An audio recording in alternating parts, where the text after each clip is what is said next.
For me, Richel was a movie which I'd heard great things about, but it still took me quite some time to actually get around to watching it, and my expectations weren't ridiculously high because I try to temper them whenever I hear about a horror movie being really, really good, or the best of the year, which is one of the quotes on the front of the box. But I have to say, spoiler alert early on in the video, I really like this film. Now, that's not to say that there were certain things that maybe I didn't like as much, or certain things which, had I written it or had I shot it, I would have done differently. I'm sure many of us would have that feeling about many of the films that we love, even.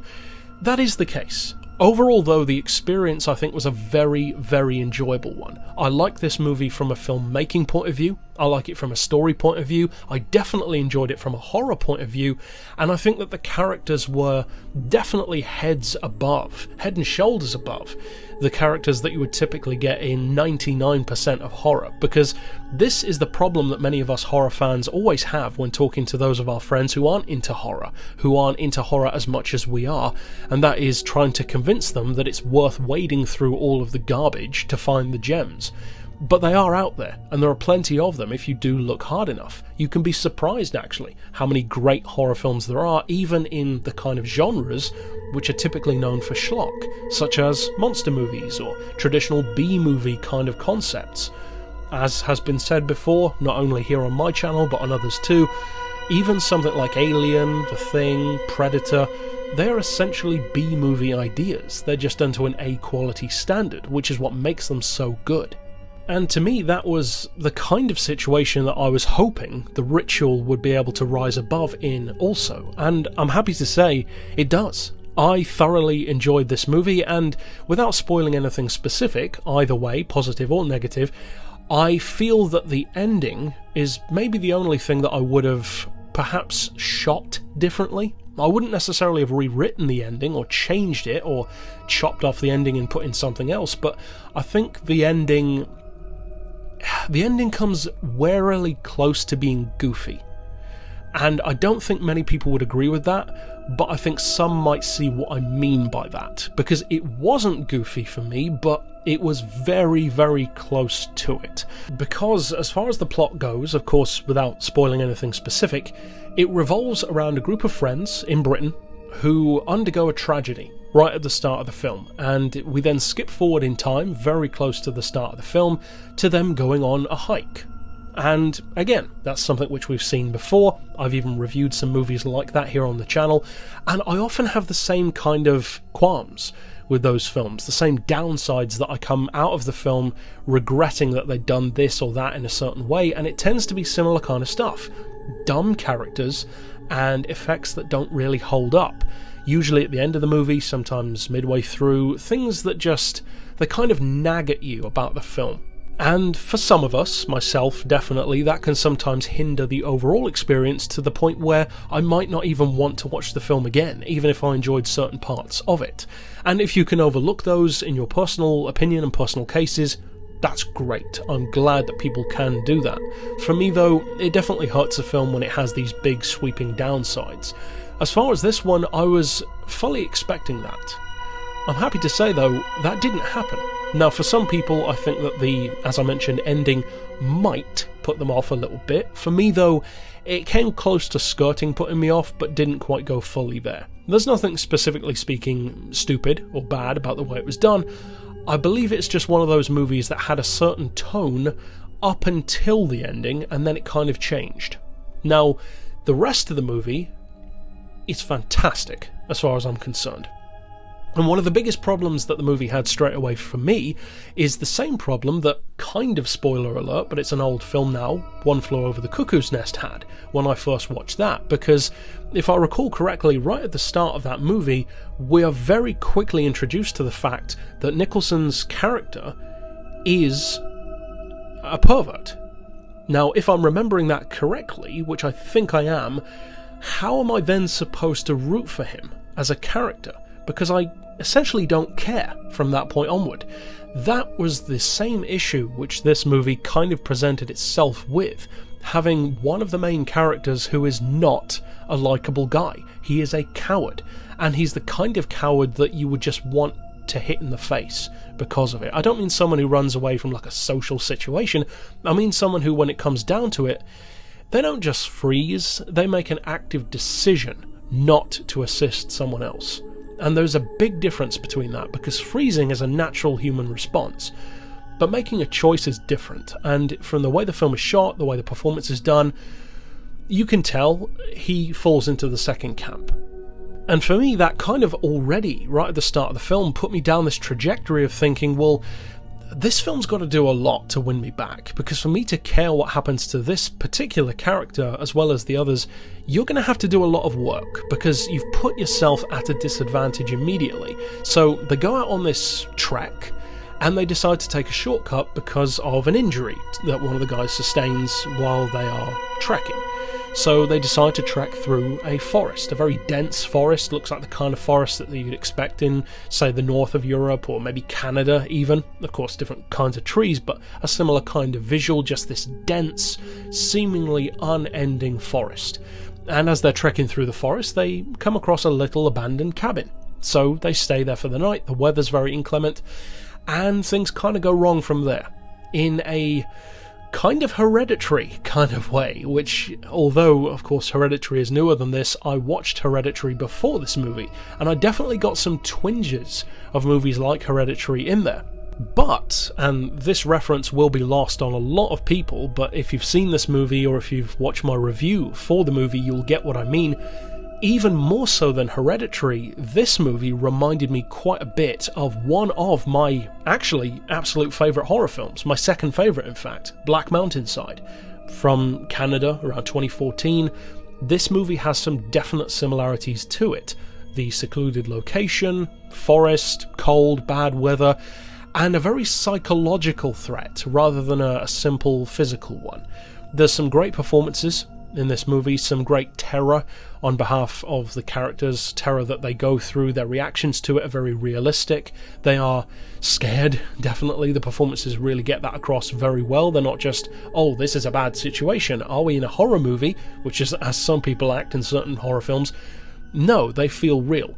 And I love that. The performances across the board, they don't get on. They sometimes even have twinges of hate towards each other, at the very least a lack of patience. Even though they are buddies in effect overall, they have harboured resentment against each other. They might be jealous of each other over certain things. They have doubts as to who is a true friend, and all of that is amplified by the situation, as it should be in any great horror movie or thriller like that. And this movie does that really, really well. But that to me is kind of why I had an issue with the ending, because although I can't fully get into it without spoiling anything specific, the ending doesn't really have the same kind of horror that the rest does. So it's not that the ending is goofy or that there's a big twist, not at all. It's just the kind of ending where it feels kind of like a different movie, or a different kind of horror movie, more specifically. So I don't think it will necessarily disappoint you, but I think once you watch the movie, you'll kind of get what I mean. So what then about scores? Well, first of all, of course, we have the story and the plot, and you might be surprised, especially given what I said about the end, I'm giving it an 8. An 8 out of 10 for the story and the plot, and the reason why is because the characters and the story of any movie are so integrally linked that when both are really good, one elevates the other. Because as I've said before, you can sometimes have a movie, be it horror or otherwise, which has a great story, but then if the characters are bad, you can sort of forgive it if the story is strong enough. That's why, for instance, some of the line delivery in Black Mountainside is under par. I admitted that in my review, but it's still my second favourite horror movie because the rest of the film more than makes up for it. Whereas other movies might have fantastic characters, but a stupid plot, but it could still work because the performances are so good and so appropriate. You could kind of say Tremors as an example. Tremors is an inherently silly idea, and it's kind of a campy film. It has a very deliberate B-movie vibe, but the characters have taken it very seriously, which makes it work. It helps you to, in effect, kind of join the journey and give it more weight than it should have. It should be a trashy film, but it's actually really good. And then you have occasions where both work well together. I would say, for instance, Alien, the original Alien from 1979. Great characters, great plot. Put them together and you have an outstanding movie. I would say that although not to the same level as Alien, this one also does that very well.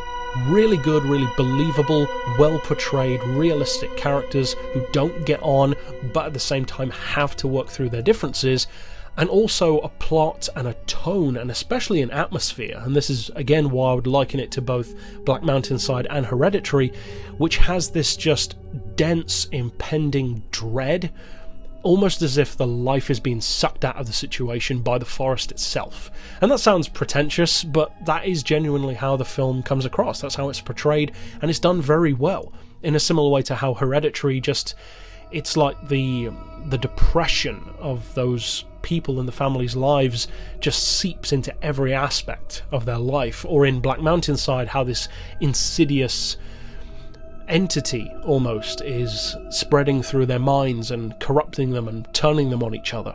Likewise with this one, the Richel, it has that same kind of vibe. It's this insidious, under your skin kind of horror where you don't really need to show all that much. Again, kind of tying into the ending without spoiling anything too specific, but again, it's the kind of tone which I kind of wish it had kept up until the end. Again, going back to my Alien comparison, the xenomorph works better the less you know about it, which is why some of the later films make it look like this bug which you can just shoot to pieces with like a shotgun.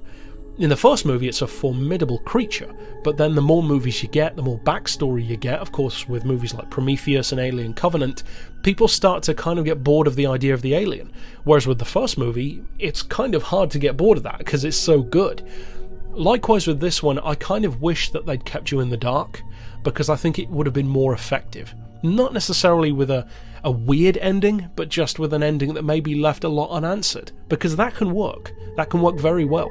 Overall though, as I said, the rest of the film definitely is strong enough and enjoyable enough to make up for any kind of gripes that I might have with the ending, and as I said, I don't dislike the ending as such. I just think it might have worked better had the rest of the film been different, and the ending would have worked better had it matched up with the tone and the style of horror that the rest of the movie had. Now, as far as the characters, their portrayals, the casting, well again, I'm actually going to give it another 8, because as I mentioned earlier, they do feel real, and I might be biased, but I don't think so, being British of course. The actors are British as well, and I just feel that certain horror movies from countries outside America tend to have more believable performances. And the reason why I said that I don't think I'm just biased because I am, of course, British, is because I don't just feel that way about British movies. I find that with French horror as well, and Korean horror, at least some, like Train to Busan, they feel like these genuinely scared people who aren't heroes and they're not grandiose in performance. Whereas with America, the characters always feel kind of like caricatures. They don't feel like real people. There's like the nerd, the jock, the this, the that.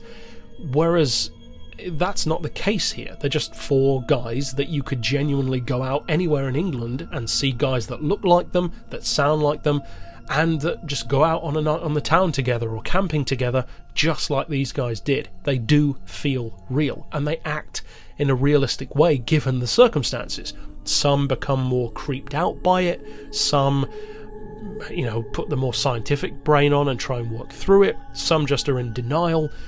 All of that is realistic because that is the kind of difference that you should see between people.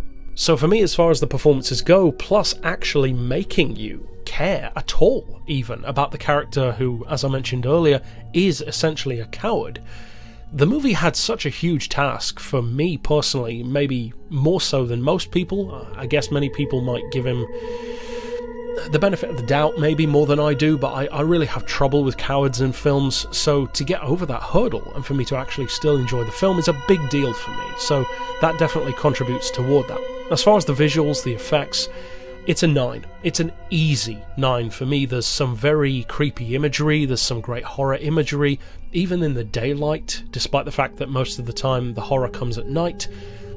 The daytime stuff is effective as well. There are some designs used, some sound effects used, some visual effects used, which are all very good, and I found that the actual best horror effects in the movie were actually from the guys themselves. For instance, having nightmares and how you physically respond to a nightmare. Those were, for me, the best scenes in the film.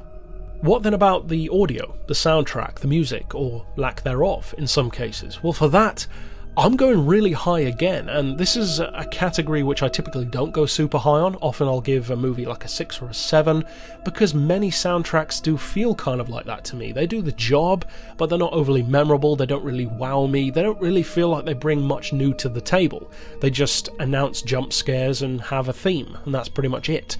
Whereas with this movie, I did like it more. The music has a very kind of Nordic vibe to it, which is appropriate given where they're hiking, which again kind of feeds into the, not necessarily fear of the situation, but kind of this fear of the unknown, I guess, more than fear of a jump scare. Just being in this world that they are unaccustomed to, with local rituals that they're not accustomed to, language that they're not accustomed to, myths and mythological things that they're not aware of. It's just a world that they recognise to some degree because of England's countryside, but at the same time is very far from home. And the soundtrack, the music, the sound effects definitely factor into that very well. And finally, as far as the rewatchability and entertainment, well, for that one, I wasn't exactly sure what I'd give it. I think it's the kind of movie where talking about it here for this review actually brings back to mind the things that I really loved about the movie more and more. And that actually makes me feel like I want to watch it more again, which will sometimes happen with these reviews. But I think for me, I'll probably settle on a 7 for rewatchability. I'm not sure about an 8, but I think I'm going to go for a 7 because for me, the ending, it's the only thing that kind of makes me second guess myself about rewatching it more often. For me, if the ending fitted more in line with the tone of the rest of the film, the kind of fear of the rest of the film, then it would be perfect for rewatchability for me. It might even be one of my absolute favourites because the rest of the film is definitely up to that standard.